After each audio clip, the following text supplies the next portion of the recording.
د جمهوریت د وسلوال ځواک ویاند وایي سقوط نه 15 ورځې مخکې د ولسمشر غني د وژل کېدو پلان نه خبر شوي وو. سلام ستړي مشئ، وخت مو په خیر. په AFG پلس چینل کې درته ښه راغلاست وایم. AFG پلس چینل تل ستاسو په چوپړ کې، نو همدا اوس درسره چینل سبسکرایب کړئ.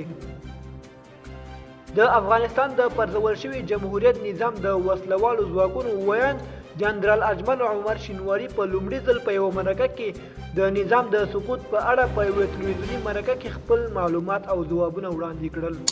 هغه په دې مرکه کې څرګنده کړه چې د نظام د سقوط له ورځې یکشنبه د اګست 15 څخه 15 ورځې مخکې د چهارشنبې په ورځ د ملي امنیت شورا په یوه غونډه کې د ولسمشر غني د وژل کېدو د پلان اطلاعات له امنیتي چارواکو سره شریک شوي وو. د ده په خبره دې غونډه کې وویل شول چې د ګاونډي مغرب هیواد هدف یې پاکستان وو. استخباراتي د ولسمشر غني د وژل کېدو پلان برابر کړی. اجمل شینواري دا هم وویل چې د دغه اطلاعاتو په اړه په غونډه کې کوم مستند سند وړاندې نه شو، خو وویل شول چې د ولسمشر ترڅنګ د حکومت د مشرتابه د یو شمېر غړو ژوند له خطر سره مخ دی.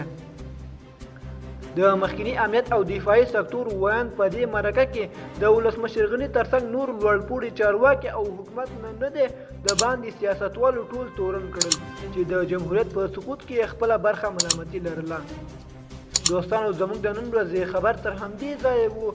د نورو تازه خبرونو لپاره زموږ یوټیوب چینل در سره سبسکرایب کړئ. والسلام.